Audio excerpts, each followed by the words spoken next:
Picture this. Gotten home late at night, you're tired, you're hungry, you're looking for something to eat. You're looking at the clock. Oh boy, it's already 10 o'clock. You've just gotten back from the gym and you still have dinner left to eat. What are you going to do? Well, today I'm going to show you how to make a vegan ramen, traditional Japanese ingredients inside of my Tokyo apartment. It is going to be very simple, easy, and cheap to do, which are three things that I like doing as an expat. So what are you going to need? So first of all, I have this hot pot that I got from the Treasure Factory, which is a machine that heats up any sort of material on the inside of it by itself, a bit like a crock pot, but operates on a faster scale. I'm going to use this to cook our ramen. What else do we need in terms of ingredients? Well, when it comes to our ramen, there are three general types of components that we need. One is the base, which is the soup stock, which will give it the flavor. The second is the primary components of the ramen, the actual main ingredients being the noodles and the protein source. And then the third is the toppings, which we can vary to our likings. So, in no particular order, why don't we talk about how we're going to make this ramen? So first of all, we need our noodles. So there's different sets of noodles that we can use. The type of noodles that I'm going to use today are soba noodles, and you can get these in the fridge or you can get this in the freezer. They're very cheap. They're about $2 for 5 sets. So the first thing we need is our noodles. So let's open up our noodles. And that's going to be our first ingredient. Next, we need our protein source. So if we're making this as a vegan source, an easy vegan source of protein is tofu. And there's different types of tofu that you can get in the store, but this type is perfectly portioned for my hot pot and for one person. You can get a firmer tofu if you want more of a crunch when you bite into it, or a more silken tofu if you want to emulate the miso soup style. So this is a more of a silken type, so it'll be softer. So all we have to do is open it up. All I have to do is open it up, drain off the extra fluid, and then we're set. All we can do, we'll just chop it up real quick with our spatula. 2, 3, 4, 5, and the other way around. You can chop it into cubes, you can chop it into thicker blocks as you like, but simple, easy. Tofu goes on top, and that gives us our protein source. Now that we have our protein source in the base part of the ingredients, the next important thing we have to do is the soup stock, so the actual flavor of the soup. Now, a lot of Japanese food and dishes incorporate something called dashi as the sauce. Dashi is a fish-based sauce which helps give it the flavor found in most traditional Japanese foods. However, as a vegetarian or a vegan or someone who's trying to avoid these animal products, we're not going to make it with dashi, but we can still get the flavor coming from the other ingredients. So what are those other ingredients? Well, the first thing that we need to have is miso. So miso is a fermented soybean. It's found in the base of many Japanese foods, including miso soup and other ingredients. And it looks like this. We're just going to take a couple of dollops of miso, put it in our mixing bowl over here. So put some miso in here.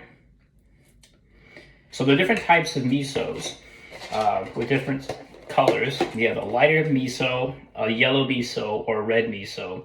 Darker colors tend to have stronger flavors. If you just want something basic, you can get this miso here. This is a yellow type. I got it for about $4 at the store, and it lasts for probably 10 or 20 ramen, so that's plenty.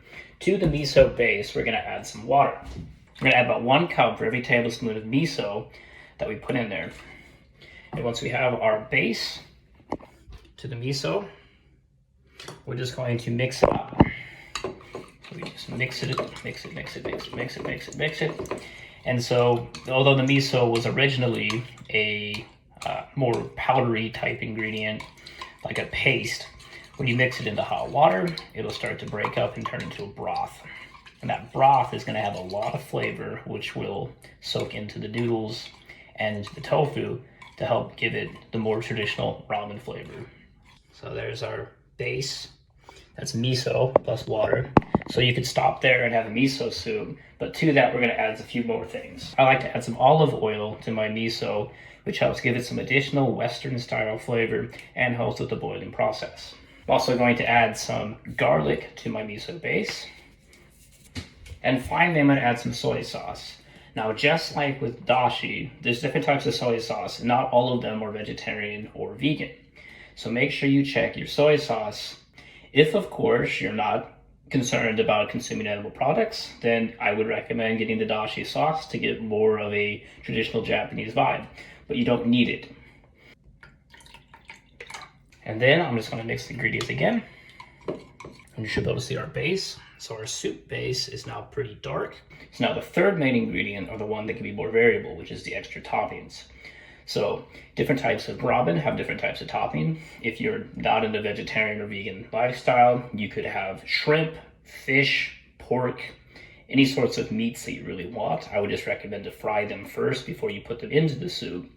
But for vegetarians or for extra flavor, you can add some vegetables.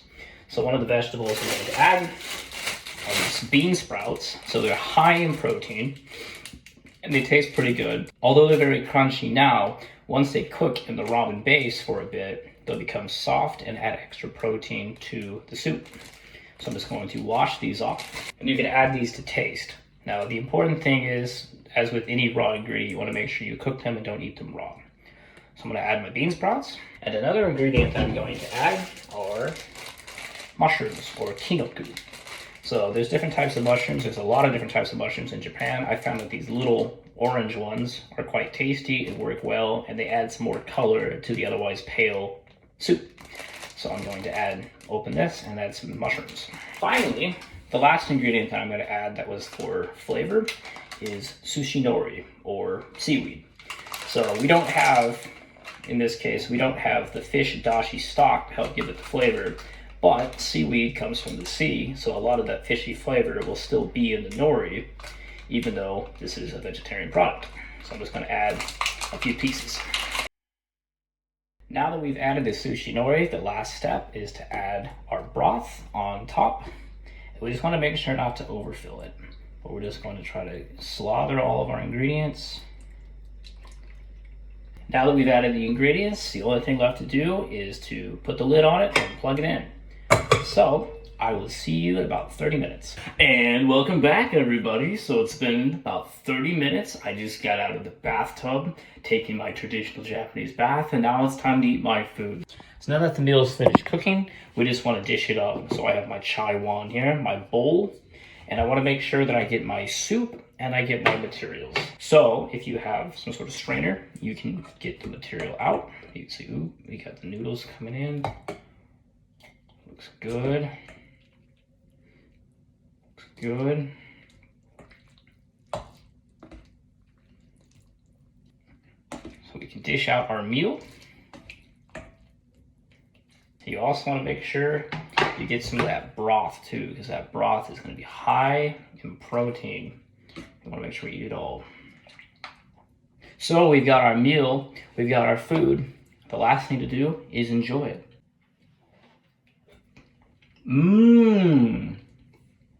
This is Trevor in Tokyo. See ya next time.